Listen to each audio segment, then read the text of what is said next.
राज्यातील महानगरपालिका निवडणुकांचा रणसंग्राम पाहायला मिळतोय। काल उमेदवारी अर्ज भरण्याची शेवटची तारीख होती। काल नंतर आता सगळ्याच प्रभागांमधले पॅनल जे आहेत ते स्पष्ट झालेले पाहायला मिळतात। अर्थात मी पिंपरी चिंचवड महानगरपालिकेच्या प्रभाग क्रमांक 17 मधल्या पॅनलमधले जे प्रमुख नेते आहेत आणि माजी विरोधी पक्ष नेते आहेत ते भाऊसाहेब भोईर माझ्याबरोबर आहेत। सर, काय सांगाल, एकंदरीत यंदाच्या वर्षीचं पॅनल, तुमच्या पॅनलमध्ये एक नवीन चेहरा यावेळेस समाविष्ट झालेला आहे। तुम्ही स्वतः असं म्हटलात की ज्या चेहऱ्याची खरं तर आम्ही वाट बघत होतो इतके दिवस, तो चेहरा आज मिळालेला आहे। काय वाटतं, किती स्ट्रॉंग पॅनल झाला आणि या सगळ्याच्या नंतर निवडणुकीला नेमकं कशा पद्धतीने सामोरे जाणार आहात? नाही, निवडणुकीचा एक कालखंड जो होता तो मर्यादेपेक्षा जास्त वाढलेला होता आणि लोकांचा एक मधल्या कालखंडामध्ये काहीतरी बदल हवा आहे म्हणून राष्ट्रवादीला दूर करून आमचीच लोकं गेले तिकडे, राष्ट्रवादीला दूर करून मधला पॅच हा अजितदादांपासून दूर गेला।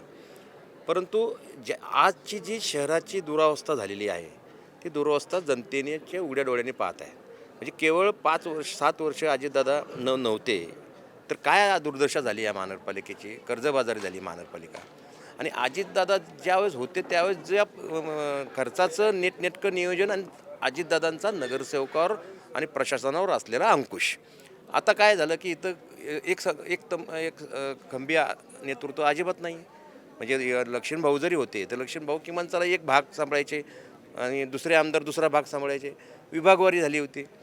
त्यामुळं सैरवेर चालू होतं, तुम्ही मनमानी पद्धतीने काम चालायचं आणि त्या पद्धतीने किमान चला लक्ष्मण भाऊचं जरी हे होतं, दिवंगत नेते आमचे मित्र, परंतु तेही त्यांचंही निधन झालं असल्या कारणानं आता ह्यांच्यावर अंकुश असणारा एकही नेता या शहरात राहिलेला नाही म्हणून। आणि त्यामुळं मला असं वाटतं की पहिल्यांदा इतिहासामध्ये महानगरपालिका, जे आम्ही गर्वाने सांगतो श्रीमंत महानगरपालिका आहे, ते आज कर्जबाजारी झालेली आहे आणि त्याचं हे संपूर्ण खापर हे आत्ता जे सत्ताधारी होते त्यांच्यावर ते निश्चितपणे फुटलं जाणार, कारण का ते सत्तेत होते आणि असं कधी यापूर्वी घडलं नाही अजितदादा असताना। त्यामुळे आता अजितदादांचा करिश्मा, अजितदादांनी केलेलं काम, अजितदादांचा चेहरा हीच आमचा मोठा ऑक्सिजन असणार आहे जिंकण्यासाठी। जसं मी आधी म्हटलं की कालपर्यंत पॅनल फिक्स होत नव्हतं, मात्र कालच्या उमेदवारी अर्जांच्या नंतर आता पॅनल एक फिक्स झालं। तुमच्याकडे आधीचे तुमचे विरोधक असलेले, मात्र आत्ता तुमच्या पॅनलमध्ये असलेला आणखी एक चेहरा समाविष्ट झाल्यामुळे या पॅनलला एक वेगळं वजन प्राप्त झालेलं आहे। त्यामुळे हा सगळा जो काही विजय असेल तो सुलभ होईल असं वाटतं का? 100% त्याचं कारण मागील पॅनल आमचा 100% चुकलेला होता। म्हणजे थोडं एक विस्कळीत झालेलं होतं, त्यामुळे आम्ही एक संघ कधी काम केलं, एक संघ राहिलोच नाही।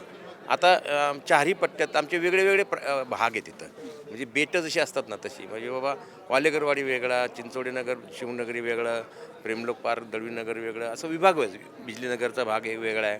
आता आम्ही चारही कोपऱ्यातून 4 नगरसेवक असल्या कारणानं प्रत्येक विभागाला वाटेल की हा माझ्या भागातला नगरसेवक आहे। त्यामुळं आमचा पॅनल व्यवस्थित, अतिशय नियोजनबद्ध आणि विशेषतः सर्वात महत्त्वाचं म्हणजे आम्हाला कामाची पार्श्वभूमी आहे। म्हणजे चेहरा नुसता असून उपयोग नाही। तर आता मी झालं गेली 30 वर्ष काम करतो आहे वालेकरवाडी परिसरामध्ये। सर्वात जास्त कामं केलेलं मी, अंडरग्राऊंड ड्रेनेज असेल, पाण्याची व्यवस्था असेल, पाण्याच्या टाक्या असतील, स्पाईन रोड असेल, प्राधिकरण बिजलीनगर जोडणारा रेल्वेवरचा ब्रिज असेल, बिजलीनगर प्रेमलोकला जोडणारा ब्रिज असेल, असे अनेक 100 फुटी रोड, 80 फुटी रोड असेल, ही सगळी कामं मला करण्याची त्या कालखंडामध्ये 2001 ते 2007 या काळामध्ये ते मी कामं केलेली आहेत तिथं। सर, या सगळ्याच्या नंतर आता जर आपण बघितलं तर जरी हे पॅनल झालेलं असलं तरी सुद्धा अनेक महत्त्वाचे प्रश्न या प्रभागामधले आणि एकंदरीतच पिंपरी चिंचवडचे असलेले पाहायला मिळतात। या सगळ्यामध्ये प्रॉपर्टी कार्डचा एक मुद्दा खूप अनेक वर्षांपासून चर्चेला जातोय। म्हणजे क्लस्टर डेव्हलपमेंट झालं तर त्याचा कशा पद्धतीने फायदा होईल, तोटा होईल, या सगळ्याचा जवळून तुमचा अभ्यास आहे। तुमचं या सगळ्यावरची भूमिका काय असणार? क्लस्टर योजनेचा माझा ठाम विरोध आहे। ते त्यात असलं काय आम्ही होऊन देणार नाही आणि मुळातच हे अनऑथराईज घराच्या संदर्भात गेली 20-25 वर्ष राजकारण चाललेलं आहे। घरं काय तोडू शकत नाही, ते उगाच निवडणूक आले की हे अफवा पसरवायची आणि प्रॉपर्टी कार्ड ते मिळालंच पाहिजे ना, कारण का तुम्ही आता काय संपूर्ण उद्ध्वस्त करून तुम्ही तिथं PMRDचे प्लॉटिंग थोडी करणार आहे। तिथं सगळ्या महानगरपालिकेने सुविधा दिलेल्या आहेत, टॅक्स भरतायत, सगळ्या गोष्टी महानगरपालिकेच्या माध्यमातून चालू आहेत। त्यामुळं अनेक वर्ष राहिलेली तिथं कुटुंब आहे, मूळ भूमिहीन झालेले आहेत सगळे। अशा परिस्थितीमध्ये निश्चित तो प्रश्न आम्ही 100 दिवसात सोडू। सर पुण्यामध्ये जंगली महाराज रोड नावाचा एक रोड आहे, ज्या रोडचं अगदी राष्ट्रीय स्तरावरती कौतुक होतं, कारण त्या रोडला इतक्या वर्षात कधी एक खड्डा पडलेला नाही. अगदी तशाच पद्धतीचा एक रोड पिंपरी चिंचवडमध्ये तुमच्या कालखंडामध्ये झालेला होता, कार्यकाळात झाला होता, तो स्पाईन रोड. ही सगळी विकास कामं इतक्या मोठ्या प्रमाणात केलेली असताना सुद्धा मागच्या वेळेस फटका बसण्याचं नेमकं कारण काय, आणि तशा पद्धतीने आता काही होऊ नये यासाठीचं विजन काय नेमकं असतं? नाही नाही, आता ते कसं आहे की आता तो फटका बसणार नाही, कारण का मागील परिस्थिती संपूर्णपणे वेगळी होती. अजितदादा सत्तेत नव्हते.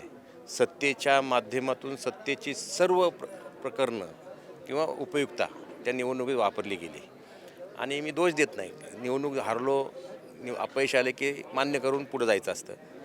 बरं झालं की किंबहुना लोकांना समजलं की चुकीची माणसं गेली तर प्रभागाची काय अवस्था होती. हे एकदा कदाचित तेच त्यासाठी आम्हाला घरी बसवलं असेल, आणि म्हणून ते आज ते सिद्ध झालेलं आहे.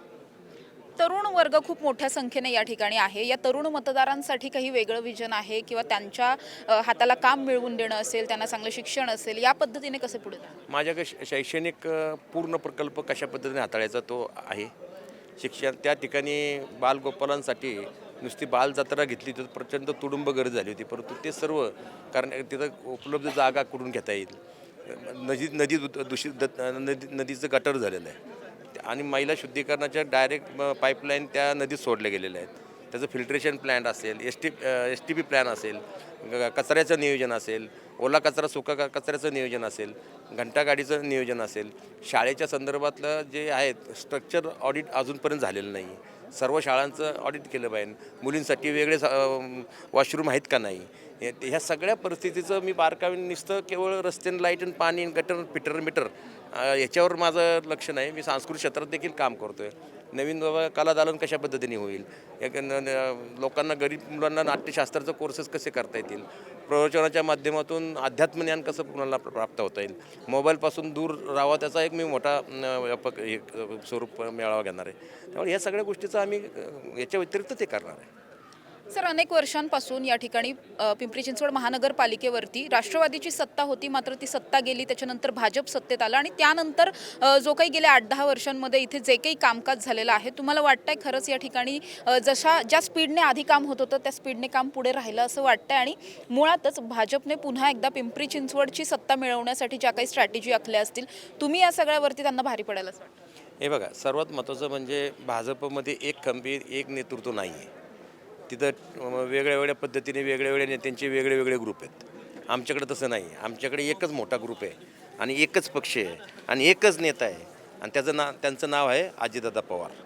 त्यामुळं आमच्याकडे ग्रुप बी आणि ह्याचं वर्चस्व आहे, आणि हा म्हणाल तेच होतं असं नाही. अजितदादांचा आवाज आला की सगळे चुप होतात, आणि असं असेल तरच व्यवस्थित काम चालतं. आता यांच्याकडे कसं आहे, मी ह्या गटाचा आहे, मग तो त्या गटाचा आहे, मग मी अमुक आहे. त्याच्यामुळं काय होतं, मनं कधीच एकत्रित होत नाही, आणि मनं कधी एकत्रित नाही झाली तर मग शहर उद्ध्वस्त व्हायला वेळ काय लागतो आहे, मनमानी कारभार चालतो. आता आमच्याकडे कसं आहे, अजितदादांनी फोन केला, ते काम करायचं नाही, संपलं. आणि अजितदादाचं राष्ट्रीय नेते असून तिथं पिंपरी चिंचवड हे विशेष त्यांच्या अंतःकरणामधलं स्थान आहे, कारण का शहराची ओळख संपूर्ण भारताला अजितदादांनी दिलेली आहे. त्यामुळं आमच्याकडं तसलं काय प्रश्न नाही. त्यामुळे भारतीय जनता पक्षाला कोणत्याही परिस्थितीमध्ये जनता नाकारेल, आम्ही नाकारण्यापेक्षा. म्हणजे यंदाच्या वर्षी पुन्हा एकदा गेलेली महानगरपालिका परत मिळणार? हो, 100%. एकंदरीत तुम्ही पण पाहता, वातावरण त्या पद्धतीचं झोकलेलं आहे. अनेक निष्ठावून लोकांचे बळी दिले त्यांनी. म्हणजे नुसती बरं, तुमच्याकडे सक्षम कार्यकर्ते, तर आमचे कार्यकर्ते कशाची काय गरज आहे तुम्हाला? त्यामुळं या सगळ्या परिस्थितीमध्ये अतिशय चांगल्या पद्धतीने काम निश्चित आमचं होईल, आणि ह्या महापौर आमचा होईल. नक्कीच माझ्याबरोबर भाऊसाहेब भोईर होते. प्रभाग क्रमांक 17 मधले अधिकृत उमेदवार आहेत राष्ट्रवादीचं पॅनल या ठिकाणी असल्यामुळे जे भाजपचं समोरचं पॅनल आहे त्या पॅनलवरती आणि इतर सगळ्याच उमेदवारांपेक्षा आम्ही अतिशय चांगल्या पद्धतीनं या ठिकाणी काम करू असं आश्वासन देताना ते आपल्याला पाहायला मिळतात. त्यामुळे अर्थातच पिंपरी चिंचवडचे प्रश्न खूप मोठे आहेत. पिंपरी चिंचवड महानगरपालिकेवर सध्या भाजपची सत्ता आहे, मात्र गेल्या अनेक वर्षांपासून राष्ट्रवादीची सत्ता राहिलेली आहे. तीच सत्ता पुन्हा परत मिळवण्यासाठी राष्ट्रवादीचे सगळे उमेदवार स्वतः भाऊसाहेब भोईर त्यांचं नेतृत्व करताना पाहायला मिळतात आणि याच सगळ्याच्या अनुषंगानं येत्या निवडणुकांना सुद्धा ते सामोरे जाताना पाहायला मिळतात. कॅमेरा पर्सन अमितसह समृद्धी जाधव, टॉप न्यूज मराठी, पुणे.